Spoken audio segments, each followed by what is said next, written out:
Today on Rappler, rainfall during the past 22 hours exceeds record levels of 2009 Typhoon Ondoy, known internationally as Kitsana.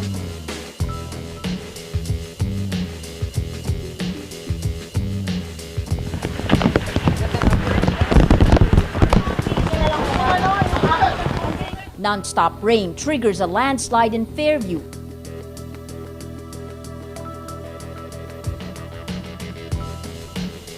There will still be period of amendments, and many will introduce the so-called killer amendments that will kill the bill.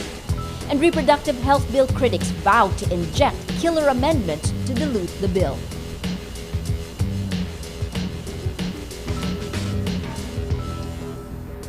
Hello, I'm Maria Ressa. Welcome to Rappler, your social news network. Like a nightmare relived, record rainfall shut down a stunned capital in the Philippines. Many, like 52-year-old security guard Anastasio San Ruiz, lost their homes today.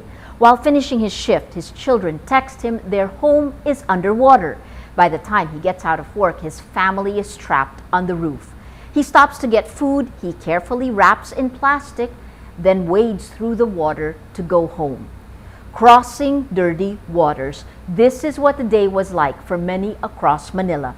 According to the head of the Disaster Response Agency, 50% of the capital was flooded Monday evening and 30% is under waist or neck-deep water by Tuesday afternoon.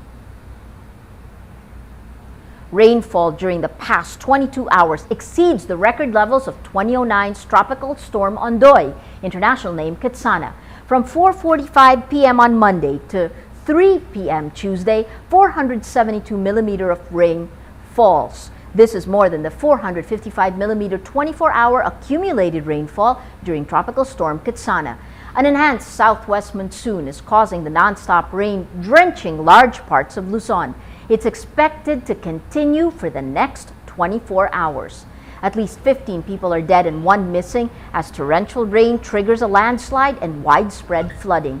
Police also report 4 deaths by drowning in Bulacan and 2 deaths in Batangas. Nearly 1 million people across 11 regions are affected by the floods. Vehicles cannot pass through 15 national roads submerged in water. Anybody for that matter nababahala dahil yun nga yung unusual itong kuwan ito. Hindi ito bagyo, paulan-ulan pero namemerwisyo kaya nababahala tayo lahat, hindi lang magtao. Residents near the Marikina River are forced to evacuate as its water level continues to rise. The river's level is critical, higher than 20 meters. State Weather Bureau Pagasa raises, quote, a red warning signal over Metro Manila with heavy to intense rainfall for the next 2 hours. Evacuees are now at 11 centers across the city. 4 areas in Luzon are under a state of calamity: Malabon City, Bataan, Masantol, Pampanga, and Cainta, Rizal. Non-stop rain causes a landslide in Fairview, Quezon City, killing 1 on the spot and burying 2 families. Residents say the 9-day rain loosened the soil under 4 homes in Barangay Commonwealth. 2 of the 4 homes collapsed Tuesday morning and slide down a low hill. The homes belong to the Bailon and Simbulan families. Latest update, a total of 8 bodies have been retrieved from the rubble. 1 person found alive died in the hospital tonight. The Department of Health puts all government hospitals and health facilities in Metro Manila on a code blue alert. This means medical personnel and DOH operations centers will be on 24-hour duty. The Health Department also issues a leptospirosis alert and advises people in flooded areas to go to the hospital at the first sign of fever. Leptospirosis symptoms include fever, muscle pain, and headache. Are the skies weeping over the RH bill's triumph Monday when it moved to another phase in the legislative agenda? Well, some anti-RH supporters on the net seem to think so. Twitter user Naj asks on Twitter with hashtag #RHBill, is God sending a message by letting the rain pour? Gois Valbuena jokes about rain and condoms. He says, if it'll rain, CBCP should not allow the use of umbrellas. Artificial protection is not good. Shortly after the House of Representatives ended the debates over the law Monday, pro-RH Twitter users saw it coming, saying anti-RH groups will claim the weather is a direct consequence of the vote. Twitter user Fatima says, of course some politicians and bishops will claim that the rain today is God's wrath for the vote for RH bill yesterday. Anti-RH Jade Ilagan comments, this rain could be God's expression of his stand. Read the hashtag RH bill. Yes, we need to be practical, but still our morals make us who we are. Pro-RH Ilisa Lim tweets, yes, God is punishing us with rain and floods because of the RH bill. That must be it, because it never rains and floods in the Philippines. Ever. Sarcasm. Well, the reproductive health bill scores a major victory Monday when the House of Representatives voted to end the period of debate. This is the first time it has reached this stage in more than a decade and means the controversial bill now has a chance to pass in the current 15th Congress. Anti-RH bill lawmakers vow to insert provisions that will dilute the measure until it becomes unacceptable even to its proponents. There will still be period of amendments, and many will introduce the so-called killer amendments that will kill the bill. And finally, the bill will still be submitted for approval or disapproval, and my gut feeling is that it will be disapproved.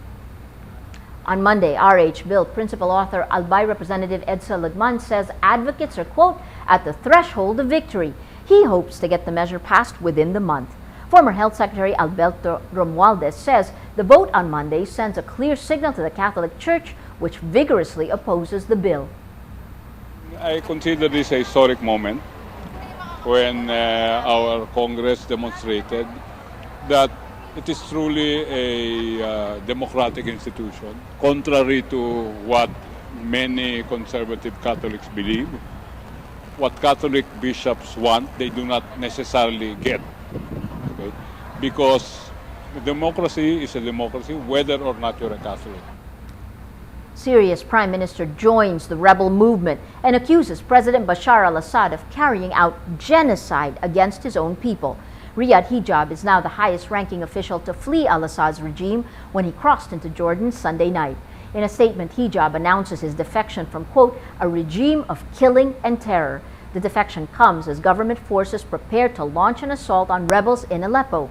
Washington welcomes the defection, saying it shows al-Assad is losing his grip on power. Syrian Information Minister Omran al-Zobi later says the defection will have no impact on the Syrian state. Well, let's now look at Rappler's Wrap for today, a list of the 10 most important events around the world you shouldn't miss. At number 3, in a rare move, the New York State Department of Financial Services threatens to strip the state banking license of Standard & Chartered for being a rogue institution that hid $250 billion in transactions tied to Iran, a violation of U.S. law. In a statement, the bank claims 99.9% of its transactions with Iran complied with U.S. Treasury regulations. At number 6, the results of an environmental impact study of the mine tailings leak from the Padcal mine of Philex Mining will be out in a week. The Environment Department and the Mining and Geosciences Bureau says rivers will be examined for possible toxic chemicals. The Mining Bureau says appropriate fines will be imposed if violations are found. At number 7, major Philippine carriers, Philippine Airlines, its budget arm Airphil Express, and Cebu Pacific say local and international flights are pushing through despite the torrential rain and floods battering Metro Manila and 9 other nearby regions. New Zealand is also experiencing a natural calamity as a volcano, Mount Tongariro, spews out an ash cloud 20,000 feet high, disrupting local flights. International flights which cruise above 20,000 feet will not be affected. And at number 9, the first images of the landing of rover Curiosity on Mars is not the only thing that went viral Monday. 32-year-old NASA flight director Bobak Ferdowski also became a new internet celebrity. Dubbed the NASA Mohawk Guy, Ferdowski quickly catches the attention of viewers witnessing the NASA landing as images of his patriotic hairdo, a blue and red mohawk with yellow stars on the side of his head, and pearly white smile immediately circulate on social networks Twitter, Facebook, and Reddit. For the full top 10, visit Rappler.com's The Wrap. Every story on Rappler has a mood meter with 8 emotions below it. click on the emotion to show how you feel. Your vote then will be aggregated, will be put together on the back end by Rappler's Mood Navigator. Now this Mood Navigator will actually choose the stories, the top 10 stories that have gotten the most number of clicks, votes. In this one, for example, part of the RH bill, you've seen Nobel Prize winner contradicts CBCP. And this is one of yesterday's stories. Yesterday, a day that focused very much on the RH bill. Like this one, RH bill hates life at 61% angry. You saw NASA, countdown to dramatic Mars landing, 58% inspired, 30% happy. So you're seeing all of these happy votes, all contributing to the mood of the day, that still happy despite the fact that the typhoons are hitting the capital. You're seeing two stories come up. Rainfall over metro surpasses Ondoy at 62% afraid, 26% sad.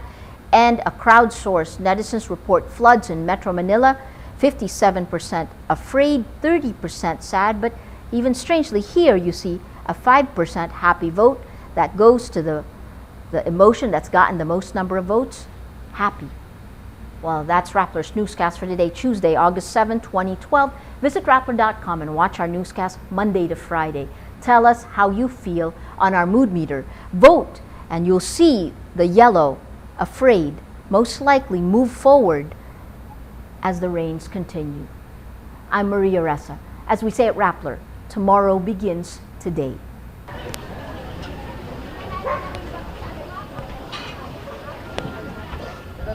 Wala silang makain.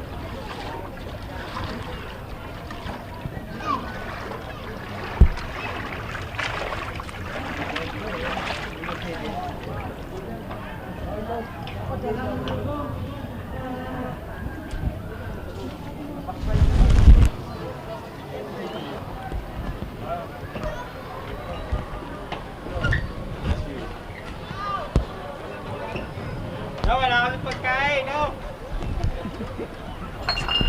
Kaway din naman. Oh, siyempre yan.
Ano ninyo? Bakit bahay ko yun? Kadikit mo ng bahay namin. Wala na po. Wala na.